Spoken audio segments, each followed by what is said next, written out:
পাইছি পাইছি, জাদুর পাথর পাইছি। ও রাজু, তুমি স্কুলে যাইবা না? আমার অনেক বন্ধু বান্ধব আমাকে মিনা বলেই ডাকতো। আমি বাবা মায়ের শত আদরের মেয়ে। এই প্রজন্মের অনেকেই হয়তোবা মিনা কার্টুন সম্পর্কে জানেন না, কিন্তু 2005 সাল থেকে প্রায় এক যুগেরও বেশি সময় ধরে বাংলাদেশি মিনা কার্টুনে কণ্ঠ দিতেন প্রমিতা গাঙ্গুলী। আজকে আমরা চ্যানেল আইয়ের আড্ডায় তার সঙ্গে কথা বলবো। মিনা কার্টুনে আপনার যাত্রাটা শুরু হলো কবে আসলে? মিনা কার্টুনে কণ্ঠ দেওয়া শুরু করেছি আমি 2005 সাল থেকে। তখন আমার যে ডিরেক্টর আমিনুল ইসলাম বাচ্চু, ওনার এভিকম অফিসে চলে যায় আমি আমার বাবার সাথে। সেখান থেকেই শুরু হয় আমার মিনা কার্টুনে কণ্ঠ দেওয়ার যাত্রা। মিনা কার্টুনে ভয়েস দেওয়ার জন্য আপনি একমাত্র যোগ্য বাংলাদেশে, এটা তারা কিভাবে জানলো?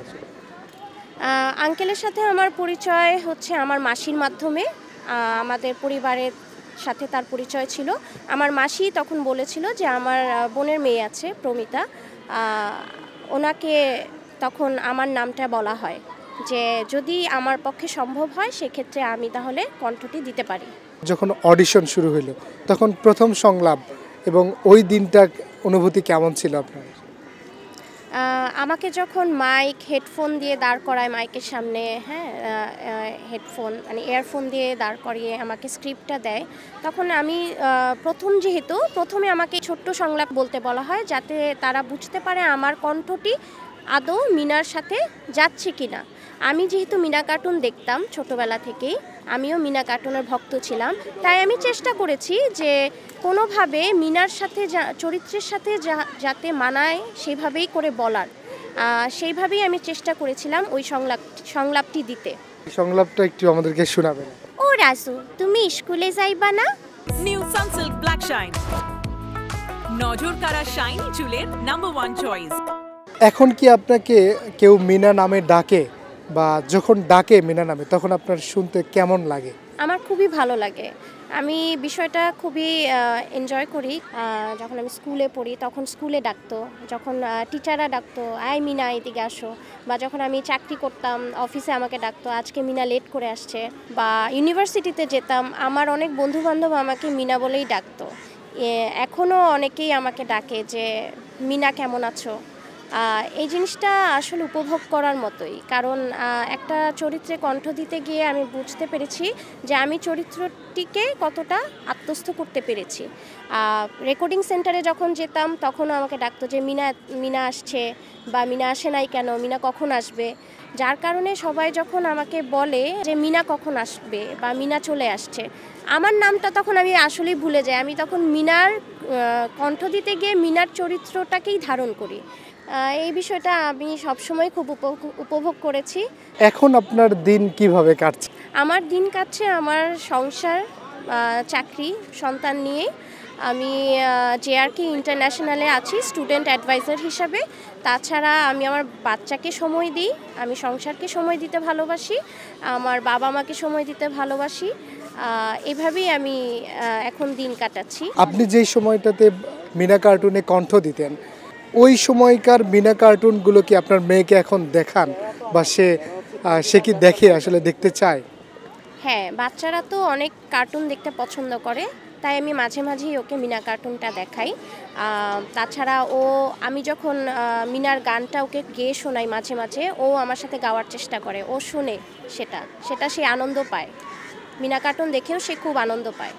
আবার যদি মিনা কার্টুনে আপনাকে কণ্ঠ দেওয়ার জন্য সুযোগ দেওয়া হয়, আপনি কি আসলে তখন কাজ করবেন? হ্যাঁ, অবশ্যই আমি সেই সুযোগের অবশ্যই সদ্ব্যবহার করতে চাই, কারণ মিনার সাথে আমি ছোটোবেলা থেকেই যেহেতু জড়িত, আমার কণ্ঠ যদি আমাকে সাহায্য করে আমি অবশ্যই চেষ্টা করব মিনার কণ্ঠে কাজ করতে।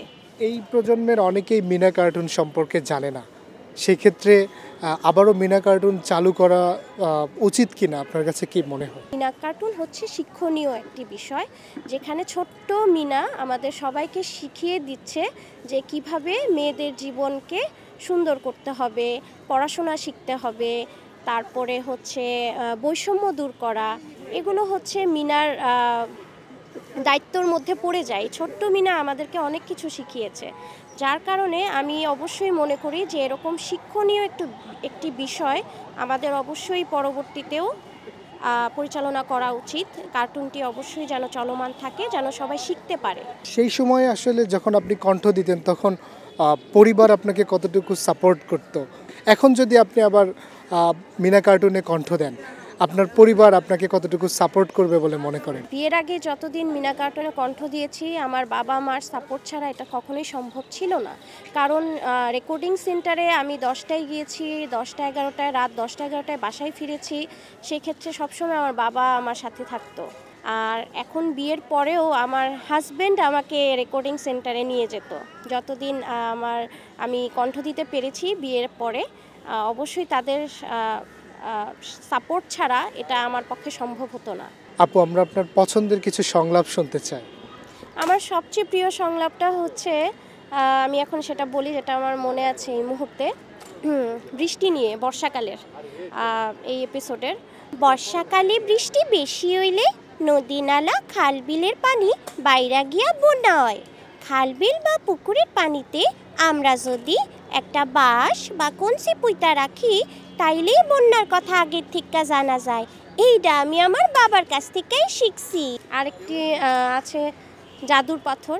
পাইছি পাইছি জাদুর পাথর পাইছি, জাদুর পাথর সাবান, সাবান আমাগো শিশুদের শরীর রক্ষা করব।